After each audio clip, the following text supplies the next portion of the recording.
I never intended to uncover anything extraordinary. My original purpose was simple and practical. I was studying architectural irregularities, small details in old buildings that didn't quite align with modern standards of comfort and efficiency. Doorways that seemed unnecessarily tall. Hallways that felt wider than required. Staircases that demanded longer strides than felt natural. Corridors that appeared designed for people larger than those who actually used them. At first, I categorized these features as expressions of wealth, authority, and symbolic power. History is filled with oversized monuments built to impress, intimidate, and remind ordinary citizens of who was in control. So I assumed these structures were nothing more than exaggerated displays of status, frozen in stone and wood. For months, I documented these patterns methodically. I measured door frames in courthouses, municipal offices, and colonial-era administrative buildings. I photographed staircases and recorded riser heights. I studied furniture preserved in museums and storage facilities, noting seat heights, desk dimensions, and counter placements. The numbers were consistent. Many of these structures exceeded practical human proportions by significant margins. Yet they appeared in places where efficiency and function should have mattered more than visual impact. These were not ceremonial halls or royal palaces. These were working environments where clerks, administrators, and supervisors spent long hours every day.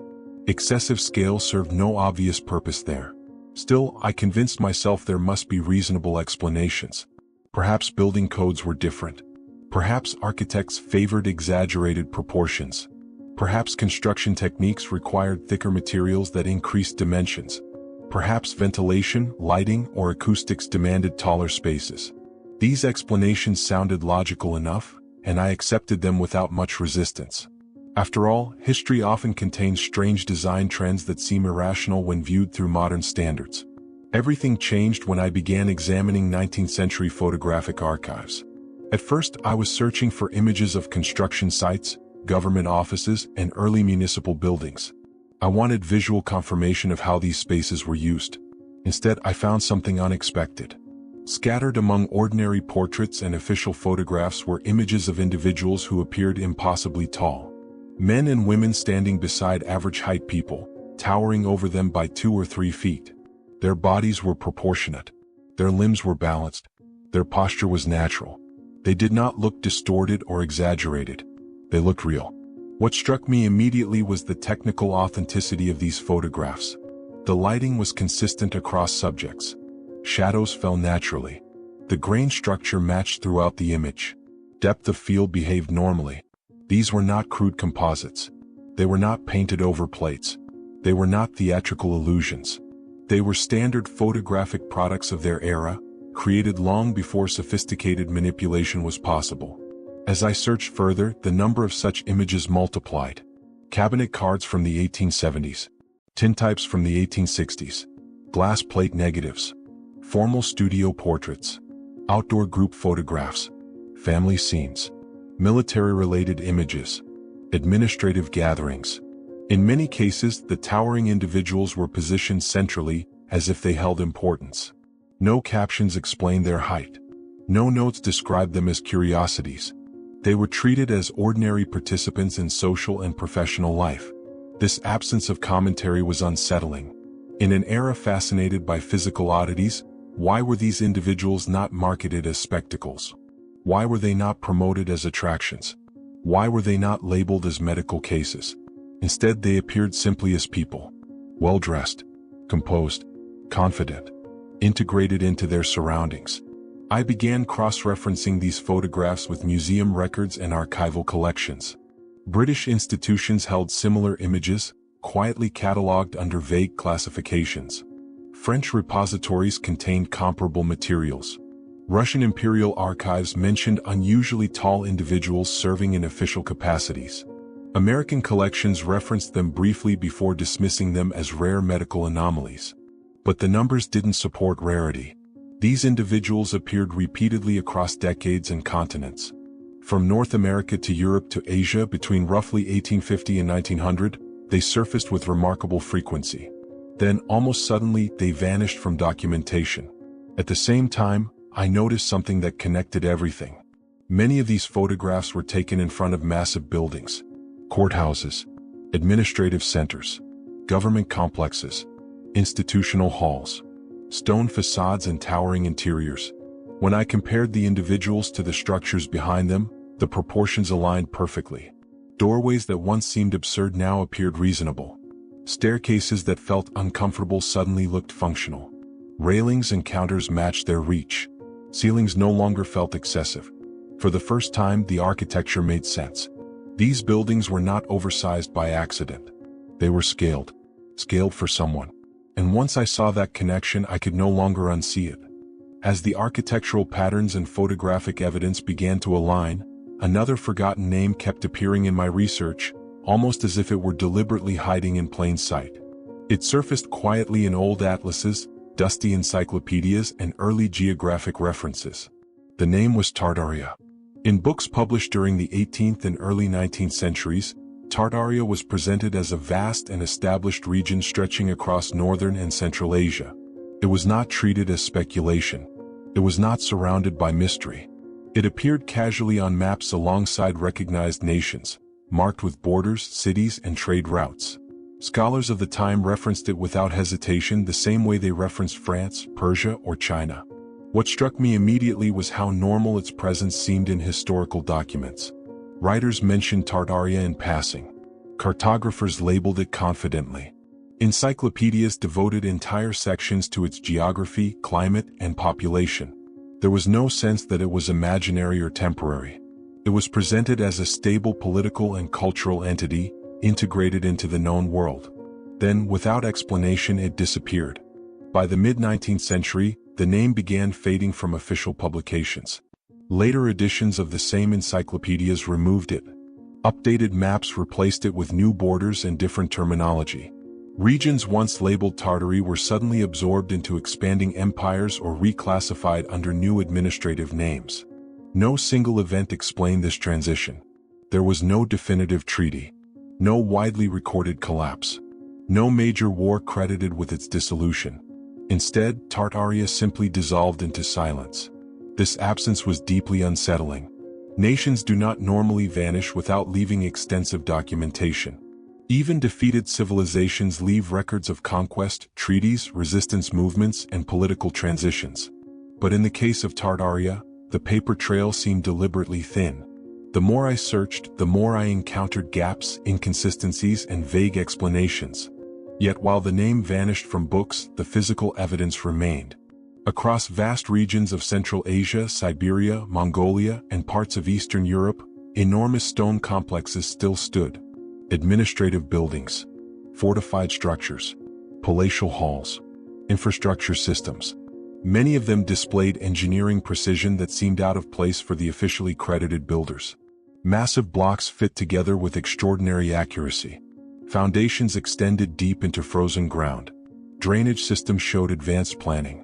Load-bearing structures demonstrated sophisticated understanding of stress and weight distribution. In many cases, there were no detailed construction records, no verified blueprints, no comprehensive labor accounts, no financial ledgers explaining how such ambitious projects were funded and completed. Historians often attributed them vaguely to imperial initiatives or local craftsmanship, but rarely provided concrete documentation. More disturbing was how often these structures shared the same oversized proportions I had observed elsewhere. Doorways far taller than necessary. Halls that dwarfed human movement. Staircases that demanded enormous strides. Railings and platforms set higher than ergonomic norms. Once again, these were not ceremonial monuments alone. Many were functional buildings designed for administration, storage, logistics, and governance. It raised a troubling possibility. What if these buildings were not designed for ordinary people? What if the towering individuals in the photographs were not isolated anomalies, but members of an organized social group? The idea felt uncomfortable at first. Modern science emphasizes standardization. We are taught that human biology has remained relatively consistent for thousands of years. Extreme variation is framed as rare pathology. But the evidence suggested something different. It suggested that individuals of exceptional stature appeared in sufficient numbers to occupy professional roles, appear regularly in official imagery, and influence architectural design. If Tartaria represented a complex administrative system, it would have required oversight, infrastructure maintenance, resource management, construction supervision, military organization. Such tasks demand authority and physical capability. Individuals of greater size and strength would naturally be suited for these roles. This perspective reframed many historical puzzles. Why were these tall individuals often photographed in formal settings rather than private homes? Why were they associated with uniforms, official attire, or administrative environments?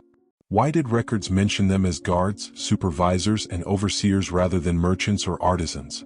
Because their role may have been functional, not decorative. They were not entertainers. They were not curiosities. They were workers within a system. Then there were the reports of giant skeletons. Throughout the 19th century, newspapers across North America and Europe regularly published accounts of unusually large human remains. These reports described skeletons measuring 7, 8, even 12 feet in length. They were discovered in burial mounds, construction sites, and excavation projects. Often, they were found in organized graves accompanied by tools, ornaments, and artifacts. At the time, these reports were treated seriously.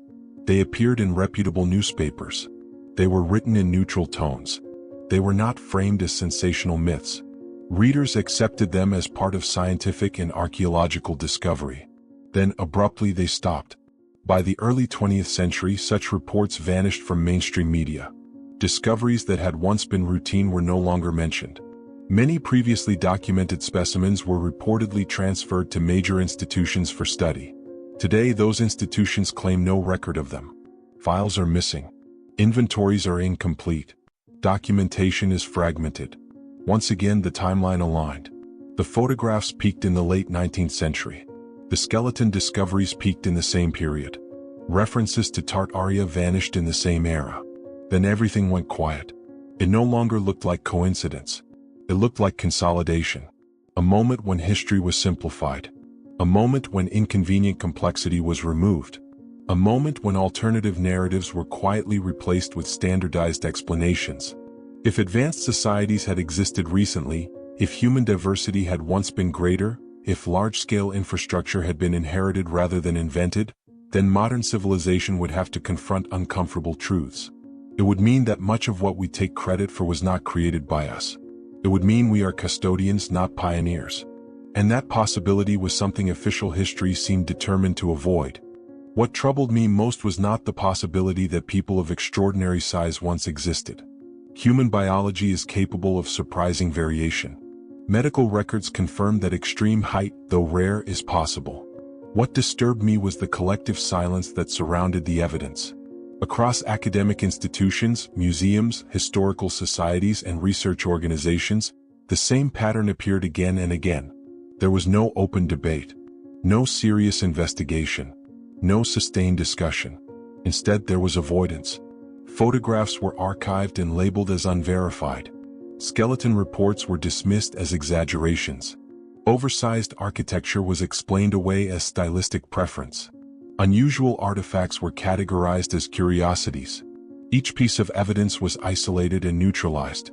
No one was encouraged to connect them. No one was invited to ask whether they formed a coherent picture. This kind of silence is more powerful than censorship. Censorship draws attention. Silence erases without resistance. When questions are never funded, never published, never discussed in classrooms, they gradually disappear from public consciousness. Over time, absence becomes normal. People stop noticing what is missing. When I attempted to present these patterns together, the response was almost always polite indifference. Scholars nodded. Curators smiled.